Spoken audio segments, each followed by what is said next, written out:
everyone, my name is Dévi and welcome to Book Connoisseur. Wow! So I thought I would do the quarter year catch-up video. I'm a little late to the party, but that's okay. So I have the questions here listed on my phone, and I will list them in the description, and I might even write them across the bottom if I have time. So the first question is, how many books have you read so far this year? The amount of books I've read from January through March, and that is 27 books, and that's really good for me. Not that it's about quantity, I don't buy into that whole thing at all, but I just feel like I've been pretty good at staying in the momentum of just having a book going at all times and trying to learn to put down books that aren't working for me. And I've been feeling really good about my reading this year so far. This is question 2. Have you already found a book you think might be a favorite? If not, what was your favorite book you read that wasn't quite a 5-star? I've had a few 5 stars this year. Northwoods by Daniel Mason, Monstrilio by Gerardo Samano Cordova, The Heaven and Earth Grocery Store by James McBride, A Flat Place, Moving Through Empty Landscapes, Naming Complex Trauma by Noreen Massoud, Ordinary Human Failings by Megan Nolan, Soldier Sailor by Claire Kilroy.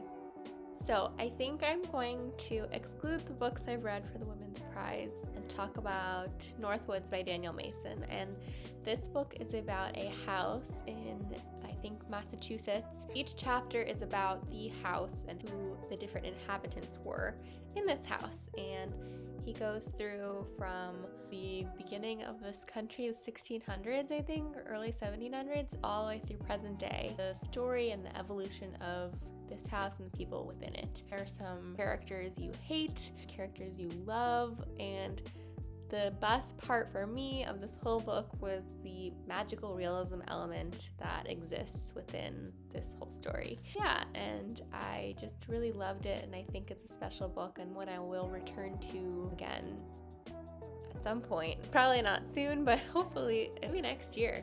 Question number 3. Any 1-star books or your least favorite book of the year? I don't have any 1-star books, but I have a 2-star book, and this is going to be controversial because you either love it or you hate it, and that is Chain Gang All-Stars by Nana Kwame Adjei-Brenyah. The reason I didn't give this 1 star is because I see the importance of the story and what it's trying to say. And this story is about basically a gladiator fighting ring that's within the American prison system, and it's a dystopian novel, but it's based on reality and how our prison system is set up for everyone to fail, basically. Prisons are for profit, and there are these greedy people running them, and that doesn't help the people within it. It doesn't help anyone really, other than the person who owns it.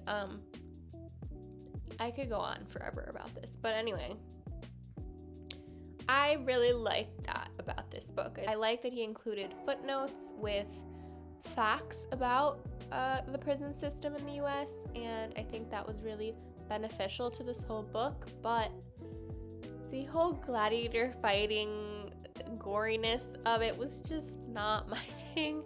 There were so many characters, and I just didn't connect with the book at all, and it wasn't for me. And I'm not saying that it's not for anyone. Like, I don't say, like, don't waste your time. Like, if you find this interesting, like, you should pick it up, but it just wasn't my thing. And I think it's so funny, it's so divisive, because it made the top 5, I think, fiction of New York Times book review and for last year. So that was my lowest scoring book of the whole year. 4. Most read genre so far. That's almost certainly going to be fiction for me. I'm a big literary fiction person, but I will say I've read a lot of nonfiction this year, which is unusual for me and exciting. And some notable ones that I read were Some People Need Killing by Patricia Evangelista, which is on the Women's Prize for Nonfiction. As I said before, one of my 5-star reads was A Flat Place by Noreen Masood, which is a memoir. Question 5, a book that surprised you. I know this might not surprise many other people, but I was surprised with how much I loved Rachel Incident by Caroline O'Donoghue. This was the group read for the Irish Readathon in March, and I really, really loved it. I will reread this book. I mean, Irish writers, come on, they're amazing. I heard someone say that there's such a culture of storytelling in Irish mythology and whatnot, and I think that that's so reflective of Irish writing today. And I think that this is such a beautiful book, beautiful story. It tells the story of Rachel and her friend James and how they are getting on as young adults, and their involvement with one of Rachel's professors and his wife. There's sort of this weird square, I don't know, going on, romantic square, not triangle. Yeah, and it reminded me a lot of Conversations with Friends by Sally Rooney, another book I really love. And yeah, I'm excited to read this again. I thought it was going to be a little bit more chaotic. I've heard it compared to Queenie, but I actually like this a lot better than Queenie. Number 6, what's a book that came out in 2023 that you want to read but you haven't yet? So I just added a book I flew under my radar this past year, and it's I Have Some Questions for You by Rebecca Mackay. And it's funny because the reason this flew under my radar is because I really don't like the American cover at all, and I just sort of dismissed it. I didn't really look into what it's about, but it's about this woman. She's a professor and a podcaster investigating the murder of her college roommate, I think, and that fascinates me. I love true crime.